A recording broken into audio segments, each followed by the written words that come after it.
Shalom, salam damai. Kita sambung dengan kitab Kejadian bab 11 dengan judul perikop keturunan Sem. Inilah keturunan Sem.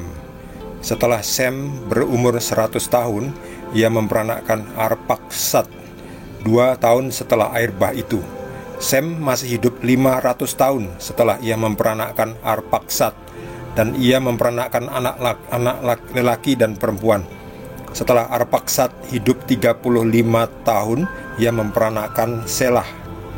Arpaksad masih hidup 403 tahun setelah ia memperanakkan Selah, dan ia memperanakkan anak-anak lelaki dan perempuan. Setelah Selah hidup 30 tahun, ia memperanakkan Eber. Selah masih hidup 403 tahun setelah ia memperanakkan Eber, dan ia memperanakkan anak-anak lelaki dan perempuan. Setelah Eber hidup 34 tahun, ia memperanakkan Peleg. Eber masih hidup 430 tahun setelah ia memperanakkan Peleg, dan ia memperanakkan anak-anak lelaki dan perempuan. Setelah Peleg hidup 30 tahun, ia memperanakkan Rehu. Peleg masih hidup 209 tahun setelah ia memperanakkan Rehu, dan ia memperanakkan anak-anak lelaki dan perempuan. Setelah Rehu hidup 32 tahun, ia memperanakkan Serug. Rehu masih hidup 207 tahun setelah ia memperanakkan Serug, dan ia memperanakkan anak-anak lelaki dan perempuan.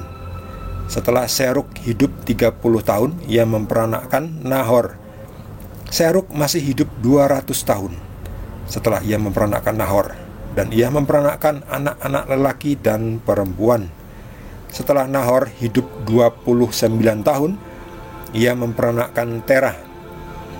Nahor masih hidup 119 tahun setelah ia memperanakkan Terah, dan ia memperanakkan anak-anak lelaki dan perempuan.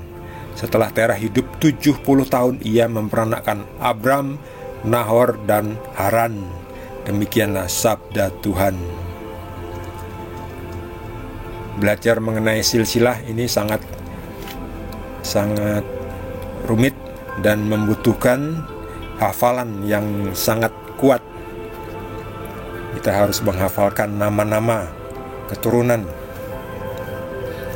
Ini seperti mempelajari sejarah. Di sini tidak atau belum ada yang bisa kita pelajari dari sisi moral.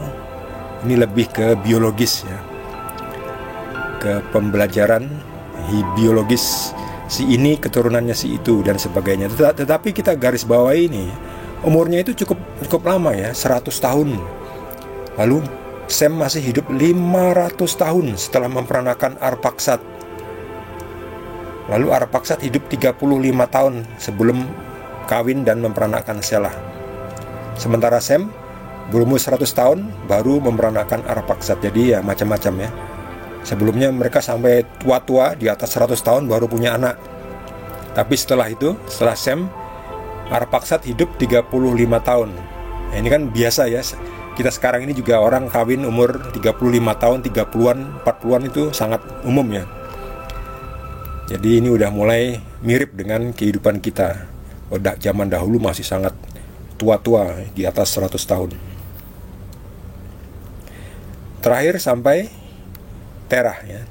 Terah hidup 70 tahun dan ia memperanakkan Abram. Abram ini adalah nanti menjadi Abraham. Abram menjadi Abraham. Lalu disitulah dimulai memperanakkan Ishak, kemudian Yakub. Lalu Yakub memperanakkan 12 suku Israel.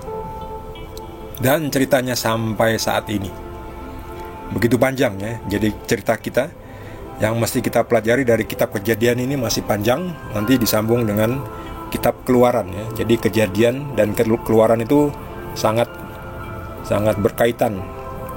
Setelah itu nanti ada kitab-kitab lebih banyak ke urusan hukum ya, detail hukum. Tidak boleh ini, tidak boleh itu, harus melakukan ini, harus melakukan itu, dan sebagainya. Tapi kita akan fokus dulu ini ke Kejadian. Dan kita sudah sampai pada Terah memperanakkan Abram, Nahor, dan Haran. Bagi saudara yang mendapatkan inspirasi dari Tuhan Yesus, boleh juga berbagi dengan kita semua. Bagi yang belum subscribe, jangan lupa di subscribe dan juga di like. Kita akan lanjutkan dengan perikop berikutnya dari Kitab Kejadian. Terima kasih. Tuhan Yesus berkati kita semua.